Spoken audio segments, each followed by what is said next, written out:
पूर्व काळात मूर्तींच्या पूजा नसायच्या. जीवाश्म नावाच्या एका पाषाणाची पूजा होत असायची. त्यात एक कीटक असायचा, एक आळी असायची, एक जंतू असायचा आणि त्याच्या पाषाणातल्या प्रवेशामुळं त्या दगडांना आकार भिन्न भिन्न प्रकाराचे मिळत असायचे. एक प्रकरण. दुसरं प्रकरण, त्या डायनासोरच्या कालावधीमध्ये असे काही आश्म तयार झाले. आश्म म्हणजे खडे, दगड, पाषाण, की त्याला भिन्न भिन्न प्रकाराचे आकार उत्पन्न झाले. पण पूर्वी प्रॅक्टिकली देवांच्या मूर्ती नसायच्या. आता पंढरपूरला मिळतात, जयपूरला मिळतात, किंबहुना अन्य ठिकाणी त्याचे कारखाने मार्बलचे झाले, मखराणा दगडाचे झाले, शाळीग्राम शिलेचे झाले. पूर्वी मूर्ती नव्हत्या. तर मग निर्गुण निराकारात एखाद्या लिंगाला मूर्ती मानावं अशी आपली वैदिक परंपरा होती. त्यामुळं त्या काळात नर्मदेच्या पाण्यात लालबुंद असलेला दगडाचा खडा, त्या निर्गुण निराकार दगडाला गणपती मानून शमी आणि दुर्वा आणि लाल कुंकू त्याच्या अंगावरती वाहण्याची प्रथा आणि परंपरा होती. याला म्हणायचं नर्मदा गणेश लिंग. ते तांबूस आकाराचं असतं, जरा भगवट असतं, कुंकासारखं फिकं फिकं दिसतं ते, किंबहुना कावेसारखा गेरवा रंग त्याचा कदाचित असू शकतो. माझ्या नित्य उपासनेत हे सगळे देव आत्ता विद्यमान आहेत पाटोद्याच्या दत्त मठात, आत्ता माझ्या समवेत आहेत. हे झालं गणेशाबद्दलचं चिंतन. दुसरं प्रकरण आहे, आता शिवलिंगाच्या बाबतीत काय करायचं. शिवलिंगाची जलधारी म्हणजे उमा म्हणजे स्त्री शक्ती, मातृत्व, आणि वरचं लिंग हे बहुधा शिवपूजनात वेगळं असावं असं लिंग पुराणाचं वचन आहे. म्हणजे दोन्ही एकत्र जॉईन नसावं ते. वरचं लिंग आणि खालचा जो आकार आहे, योनी आकार, तो एक रूप नसावा, तो भिन्न भिन्न असावा. त्यातही नर्मदेच्या लिंगाला विशेष महत्व आहे.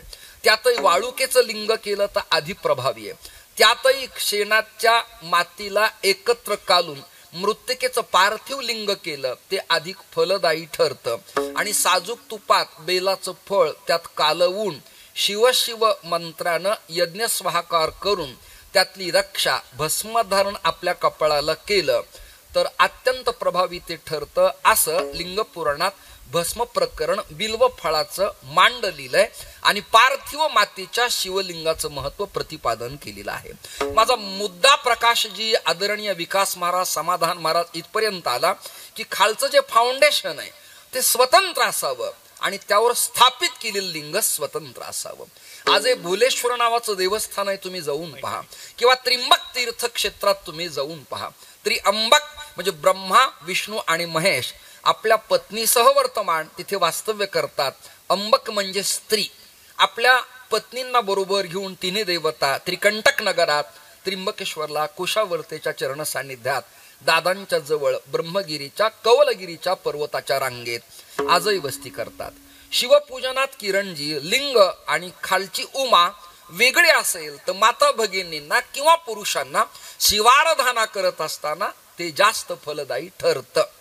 चला, मला तुम्हाला वेगळं सांगून काही महाराष्ट्रात प्रदीप मिश्रा व्हायचं नाहीये, परंतु जे मुद्दे ते तुमच्या समोर स्वच्छ आणि स्पष्ट सांगतो. मी काही ताडगे, काही यंत्र की त्याच्या अमुक वृक्षाखाली बसून पंचाक्षरी मंत्र म्हटल्यावर अमुक अमुक व्यक्तीला पुत्र होईल असं मी अजिबात बोलणार नाही. कारण की वारकरी माझ्यापर्यंत मांडल्यामुळं बाकीच्या फापट पसाऱ्यात कृपया या पवित्र मातीत मी वेळ वाया दौडू इच्छित नाही. 3 कॅमेरे माझ्या समोर आहेत. श्रोते हो, लिंग नर्मदेचं अत्यंत प्रभावी आहे आणि ते आपल्या पूजनात असावं. त्याचाही रंग तांबूस अशा प्रकाराचा असतो.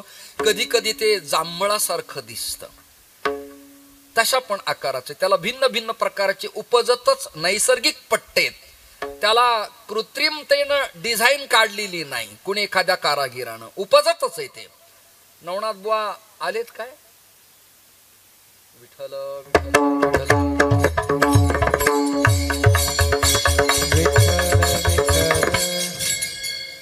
लेट पण थेट माझी नजर तुमच्यापर्यंत पोहोचली.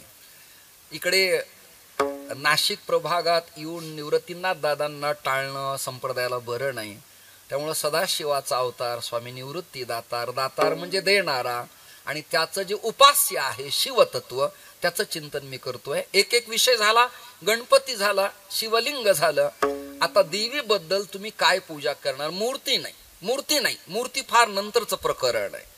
आधी सनातन वैदिक परंपरेत, वेदानुमोदित परंपरेत, आर्य सनातन धर्मात नेमकी पूजा कुठल्या उपकरणाची होत होती, देवत्व कशात मांडण्यात येत होतं, त्याबद्दल काही प्रकरण सांगतो. तर सोनं कच्च पृथ्वीतून उत्पन्न होत असायचं. ऐकताय ना? कच्च सोनं, आणि त्याला पूट द्यायची आणि मग त्याला सोन्यात रूपांतरित करायचं. ही नाथपंथातल्या जतींना आणि सुवर्णकाराला देवानं दिलेली किमया आहे, बुद्धी आहे. म्हणजे नाथपंथात असं लिहिलंय की तांब्याच्या पत्र्याला सोनं करता येतं. कृपया मला विचारू नका. विठ्ठल विठ्ठल विठ्ठल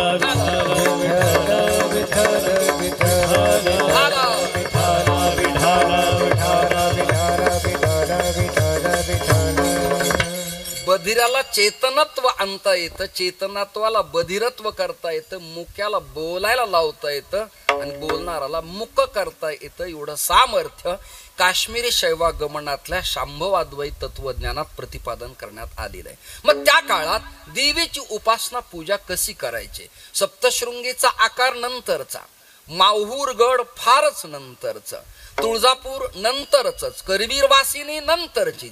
या मूर्ती आकाराच्या आधी एक देवलिंग असायचं, त्याला भगवती लिंग म्हणतात. आणि त्या लिंगाचं नाव आहे सुवर्णमाक्षिक. काय नाव आहे त्याचं? म्हणजे पृथ्वीतून निघणारं कच्च सोनं. म्हणून तर वसुंधरा भोगवतीच धन्या असं सुभाषितकार म्हणतात. ही मेदिनी, ही धरित्री, ही धरा, ही पृथ्वी, ही विष्णुपत्नी, ही वसुंधरा आहे. काय प्रसवत नाही. डिझेल पासून पेट्रोल पर्यंत आणि सोन्यापासून ते कोळशापर्यंत काय प्रसवत नाही.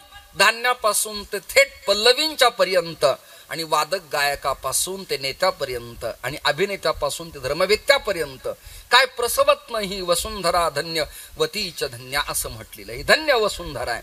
आणि त्याच्यात ही सुवर्णमाक्षिक नावाची भूमिका निघते. माझ्या पूजनात ते पण आहे. म्हणजे 3 सांगितलं तुम्हाला. गणपती सांगितला, त्याच्यानंतर नर्मदा लिंग सांगितलं, पृथ्वीतून निघाणारी सुवर्णमाक्षिका जगदंबा भगवती सांगितली.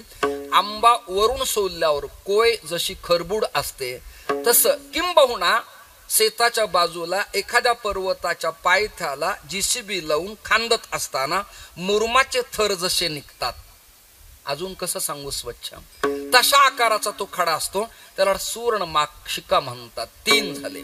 आता सूर्याची प्रतिमा कशी काय करायची? प्रतिमा सोनं चांदी, त्याचा ठसा, हे नंतरचं प्रकरण आहे. पण त्याच्या आधी उदयाला येणारा प्रॅक्टिकली प्रत्यक्ष सूर्य साक्षी देवता म्हणून अक्षत आणि फूल त्याला समर्पित करून कर्म साक्षी त्याला करायचं आहे, नमस्कार करायचा आहे. पण त्याच्या आधी सुद्धा जे सूर्य तत्व आहे ते सूर्य तत्व हे सूर्यकांत मणी नावाच्या मण्यात आहे. कोणत्या मण्यात आहे? सूर्यकांत मणी. दूध घातलं तरी तेजोनिधी दिसतो, पाणी घातलं तरी तेजपुंज दिसतो. तांब सोनं आणि एखादा वेलवेटचा कपडा लालबुंद मांडला तरी स्फटिकासारखा स्वच्छ प्रभावी दिसतो.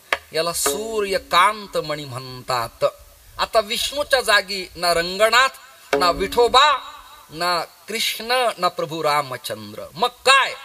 तर त्याला काळी गंडकी हिमालयातून येणारी मुक्तीनाथ नेपाळला पोहोचणारी जी नदी आहे त्या कुंडात शालिग्राम शिला मिळतात.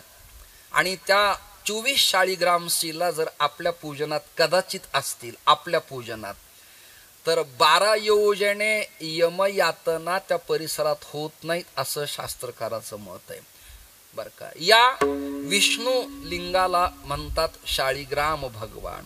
याला स्थापना करण्याची गरज नाही, याला मंत्र उच्चारण्याची गरज नाही, याला हवन करण्याची गरज नाही, याला निमंत्रण देण्याची गरज नाही. आणायचा स्वयंभू, तुलसीदल मांडायचं, पाणी घालायचं, नैवेद्य विदाऊट कांदा लसूण भगवंताला समर्पित करायचा आणि तो प्रसाद घरातल्या सदस्यांना द्यायचा आणि मग म्हणायचं देवाच्या प्रसादे करारे भोजन. किंबहुना अजून एक श्लोक सांगतो.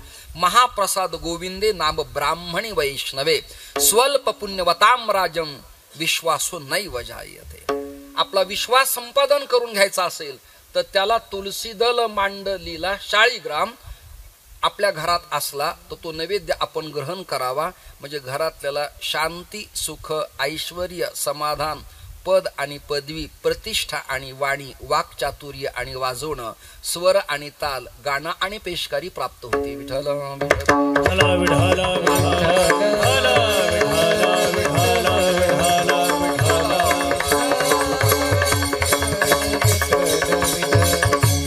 या पूर्वीच्या आपल्या पूजा पद्धती आहेत. मी याला पुरावा ग्रंथ सांगतो. पूजा प्रकाश, कर्मकांड प्रदीप आणि वेदोक्त तंत्र पूजन पद्धतीतनं तुमच्या समोर हे विषय मी मांडलेत. आता मला मारुती या देवतेकडे यायचं. तुम्हा सगळ्याला गरमतंय, पण मला इथे करमतंय. मलाही गरमतंय, मलाही घाम येतोय, पण घाम अंगातून निघणं खूप चांगलं असतं. शेवटी लोक म्हणतात महाराज लोक फार श्रीमंत झाले. आम्हाला कॅमेऱ्यासमोर म्हणावं लागतं हा घामाचा पैसा सोपं नाही. तर शेतकऱ्यांचा कष्ट करून निघणारा घाम वेगळा आणि आयतखव आम्हा लोकांचा घाम हा शुगरमुळे निघतो. हे जाणीव असली पाहिजे, लक्षात धरा. कोणत्याही राजसत्तेला महाराष्ट्रात 3 गट कळले पाहिजेत. मी तुमच्या या 3 वाक्याकरता टाळ्या घेणार आहे. फक्त तुम्ही जिवंत राहा, मंडपात राहा, मनाने राहा, शरीराने राहू नका. 3 विधानं करतोय सध्या महाराष्ट्र सत्तेला, वरच्या सत्तेला किंवा अजून कोणाची येणारी असेल त्या सत्तेला 3 प्रकरण कळले पाहिजे. कोणते कोणते सांगतो. वारकरी, शेतकरी आणि नौकरी. या 3 गोष्टी ज्यांना कळल्यात त्यांचा विजय त्यांच्या हातातच आहे असं गृहीत धरून पुढे चालायचं. यात तीळ मात्र शंका नाही. हे 3 प्रकरण कळले पाहिजेत. कृषीवालांचा घाम निघतो तो त्याच्या कष्टानं निघतो आहे. वादकांना घाम निघतो त्याला बल खर्च करावं लागतं. गायक एखादा आकार गातात तेव्हा त्यांच्या नाभीला कळ लागते, तोही घामाचाच पैसा आहे. माझा आहे तो शुगर बीपीचा आहे. मला इथे बसून काही कष्ट नाहीयेत. आणि तुम्ही सगळ्यांनी मला एवढी कॅबिनेट खुर्ची दिल्यावर पुन्हा मी उभा कशाला राहू इथे कल्पना. आता प्रत्येक मतदारसंघात पडणारे सुद्धा उभा राहतात, त्यापेक्षा अजून काय असलं पाहिजे.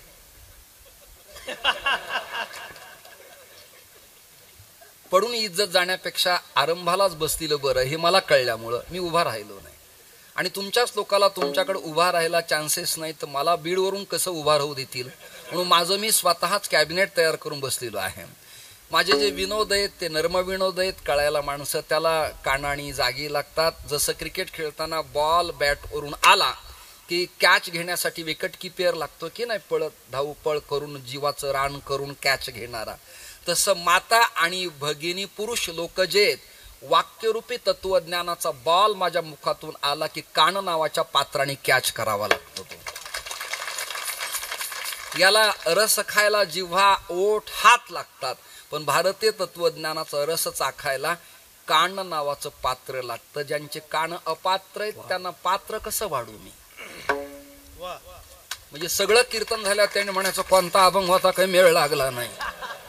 अशांच्यासाठी मी फिरत नाही. विठाला विठाला विठाला विठाला विठाला.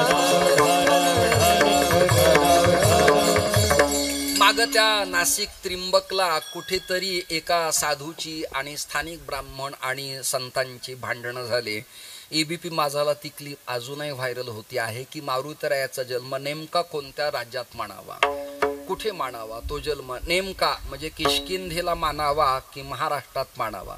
ज्याची त्याची एक प्रतिभा असती. पण मला जे संत वचन स्फुरलेत त्याचं स्वच्छ उत्तर असे, संत प्रमाणात उत्तर आहे. ऋषमुख पर्वती अंजनी तपा करी, ऋषमुख पर्वती अंजनी तपा करी, अंजनी तपा करी, ऋषमुख पर्वती अंजनी तपा करी. दोषला अंतरी सदाशिव, दोषला अंतरी सदाशिव, दोषला अंतरी सदाशिव. श्रौत कर्मात शांताराम भानुस्यांचं नाशिक त्रिंबकला नाव मोठं आहे. म्हणजे एका विद्वानाचं नाव मी आपल्या समोर घेतोय. त्यांच्याशी माझी चर्चा झाली डीफ. त्यांनी उत्तर असं दिलं की पंचकृषी परिभ्रमण परिक्रमा जशी गोकुळ वृंदावनाची करतात तशी परिक्रमा त्रिंबक तीर्थक्षेत्राच्या पर्वताची करताना जे मुख आहे, आरंभ आहे, तोंड आहे, कमान आहे, प्रवेश आहे, गेट आहे, त्या स्थानाचं नाव आहे ऋषीमुख आणि प्राकृत भाषेत त्याचं नाव ऋष्यमुख आहे. शांतीब्रह्म एकनाथ महाराजांचे त्या काळात कसे विदाऊट केबल कॅमेरे असतील पैठणातून कल्पना करा तुम्ही. त्रिंबकला, सुंदर नारायणाला, कपिला संगमाला नाथराय येत असत, निवृत्तीनाथांच्या समाधीला आलिंगन देत असत, काळारामाला अभिवादन करत असत, रामकुंडात ते पर्वणीच्या काळात स्नान कदाचित करत असतील. किंबहुना नाथरायांनी उरलेलं वाङ्मय पैठणात कपिला संगमाच्या जवळ बटुक हनुमानाच्या समोर लिहिल्याचे पुरावे आजही आपल्याला स्टडी करताना अभ्यासायला मिळतात. इथपर्यंत आपलं सरळ स्वच्छ चिंतन चाललेलं आहे. बरोबर निवृत्तीनाथ दादांच्याकडे जाताना पैठणातून नाथ महाराज येत असताना असं लिहिलं, ऋषमुख पर्वती अंजनी तपकरी तोषला अंतरी सदाशिव. सदाशिव शंकर उमेचा पती महादेव, तोषला अर्थ प्रसन्न झाला. कुणाला? कुणाला? अंजनीला. अंजनी केशरीची धर्मपत्नी आणि केशरी योद्धा कपिकुळातला मोठा, त्या काळातला तो राजा वानर कुळातला, आणि केशरीची अर्धांगिनी ही अंजनी आहे. अंजनी तपश्चर्या करते नाशिक जिल्ह्यात, नॉट किष्किंधा, नाशिक जिल्ह्यात तपश्चर्या करते, साधना करते. आणि अशा प्रसंगाला महाराष्ट्रातल्या संतांचे भारतीय तत्वज्ञानाचे कॅमेरे विदाऊट केबल तिथे पोहोचले. त्यांनी स्कॅन केलं आणि आपापल्या गाथेत अभंगवृत्तात अक्षर रेखाटली. आज अभ्यासायला ती जागा तुम्हाला आम्हाला मिळते. अंजनीच्या तपासाठी, अंजनीच्या तपासाठी म्हणा, अंजनीच्या तपासाठी, अंजनीच्या तपासाठी, अंजनीच्या तपासाठी, अंजनीच्या तपासाठी, अंजनीच्या तपासाठी, अंजनीच्या तपासाठी. महारुद्र आले पोटी, महारुद्र आले पोटी, अंजनीच्या तपासाठी, अंजनीच्या तपासाठी. महारुद्र आले पोटी,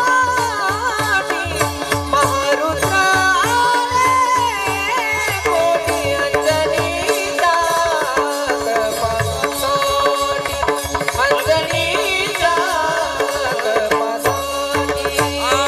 अंजनीच्या तपासाठी